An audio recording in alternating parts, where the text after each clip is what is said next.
Ada sebuah cerita menarik. Ini terjadi sekitar 7 atau 8 tahun yang lalu. Jadi di Alas Purwo, tepatnya di Padepokan Suryojati Alas Purwo itu kan ada rutinan yang digelar setiap tahun, itu namanya kegiatan Jamasan Pusaka. Jadi dalam acara Jamasan Pusaka itu kan ada rangkaian acara yang dimana acara itu memang sakral. Jadi pada puncaknya di Jamasan Pusaka eh, itu ada ritualan-ritualan yang memang itu untuk menjaga kelestarian, bukan hanya kaitan dengan budaya, tetapi kelestarian sesuatu yang itu menjadi sebuah energi dalam setiap pusaka atau senjata. Jadi awal kisah, pada awal pendirian Padepokan Suryojati Alas Purwo itu, nah sebelumnya tempatnya itu kan masih belantara ya, jadi belum dibersihkan. Jadi masyarakat sana itu sekian bulan itu kan membersihkan tempat itu untuk menjadi pusat kegiatan Jamasan Pusaka, dan itu ya mungkin sekitar 7 atau 8 tahun yang lalu. Dan kebetulan saya menjadi bagian dari pengisi acara pada malam pembukaan itu. Jadi waktu pembukaan Jamasan Pusaka yang pertama kali digelar di Alas Purwo itu, ya itu kan memang tempatnya masih baru saja dibersihkan dari belantara, kemudian menjadi tempat yang layak untuk menggelar sebuah acara. Dan pada saat itu yang hadir banyak, karena memang ada rombongan dari berbagai daerah, itu ada yang naik kendaraan minibus, elep, bahkan pakai kendaraan-kendaraan besar itu juga hadir. Dan jamaah yang hadir itu sangat banyak sekali. Nah, kebetulan saya menjadi salah satu pengisi acara dan saya hadir mulai sore. Jadi sore itu kita masuk ke Alas Purwo itu menjelang maghrib. Jadi ada arak-arakan atau kayak karnaval itu ya. Jadi pusaka-pusaka itu dibawa kirap, ada setat itu di makam Pak Wali Hasan, kemudian dibawa kirap masuk ke Alas Purwo itu sekitar berapa ya, 5 atau 10 kilo ya itu ya, sampai ke lokasi acara itu. Nah, jadi nyampe ke lokasi itu menjelang maghrib. Jadi saya masuknya bareng-bareng sama rombongan kirap ini nyampe ke lokasi. Kemudian setelah Isya, nah itu acara kan mulai digelar rangkaiannya pada puncak acara Jamasan itu. Dan saya bertugas sebagai imam zikir pada saat itu. Jadi ada prosesi zikiran sebelum nanti ke Jamasan. Nah, saya mengalami sebuah pengalaman yang luar biasa. Itu pada saat saya menjadi imam zikir itu. Jadi saya mulai acara zikir sampai kemudian di tengah-tengah pembacaan zikir itu semua jamaah yang itu ratusan orang itu tidak nampak semua. Jadi di situ suasananya hanya gelap itu aja, hanya gelap, dan saya itu hanya sendiri. Jadi suasananya itu saya sendiri dan jamaah semua yang hadir itu nggak ada. Jadi orang itu kan ada panggung ya, pada saat itu ada panggung acara, dan di panggung itu ada beberapa orang, di kanan kiri saya itu ada beberapa orang.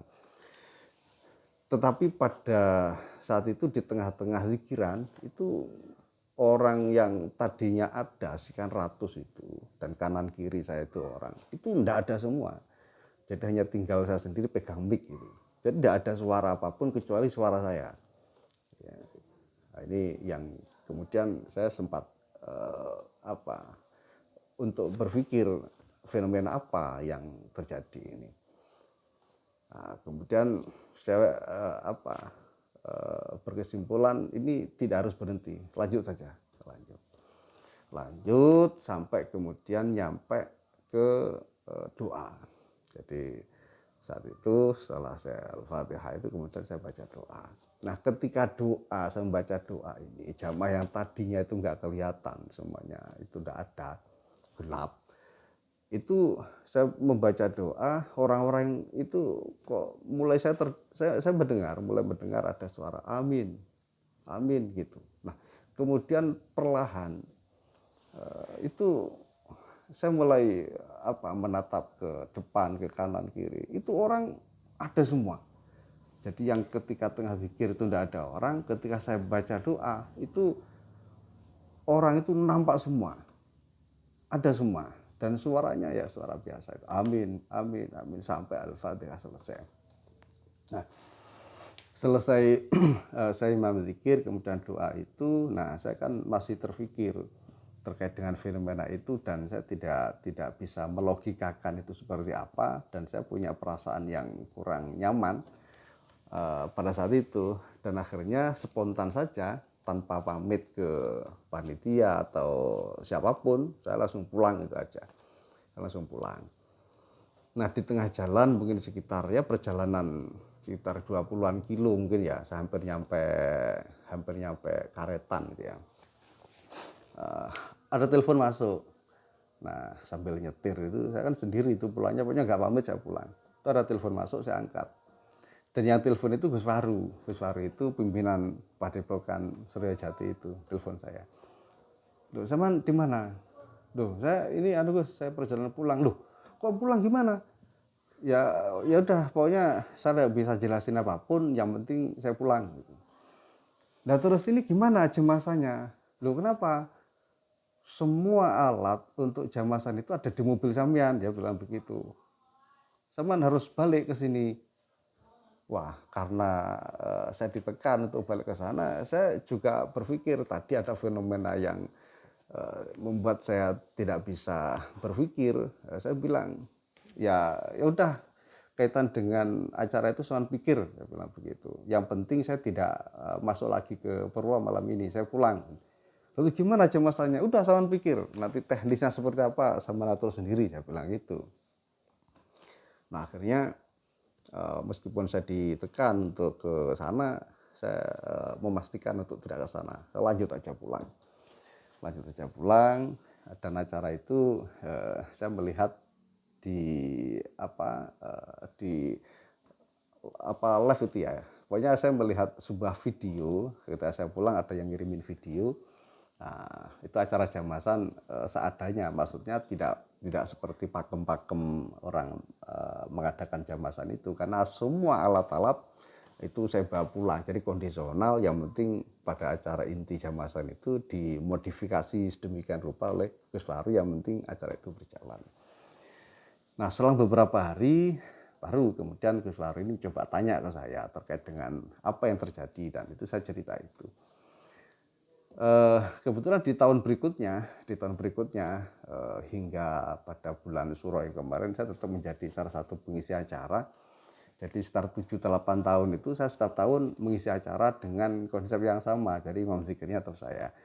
Tapi tidak ada satu fenomena kejadian yang sama. Jadi hanya pada hari permulaan didirikannya Padepokan Suryajati ini dan acara jamasan yang pertama kali. Itu yang ada sebuah pengalaman mistis yang saya alami secara pribadi. Tapi di tahun kedua, di tahun ketiga sampai ke bulan Suro yang kemarin, nah ini tidak ada fenomena yang seperti saya rasakan pada pembukaan acara pada saat itu. Dan acara itu sampai hari ini tetap bisa digelar itu biasanya di bulan Suro. Nanti bulan Suro depan ini juga insya Allah juga ada acara jamasan itu. Dan insya Allah saya juga insya Allah hadir jika ada kelonggaran waktu dan kesempatan, insya Allah saya hadir karena saya memang pernah merasakan sebuah fenomena yang luar biasa dan itu terjadi pada malam 1 Suro sekitar 7 atau 8 tahun yang lalu. Semoga cerita ini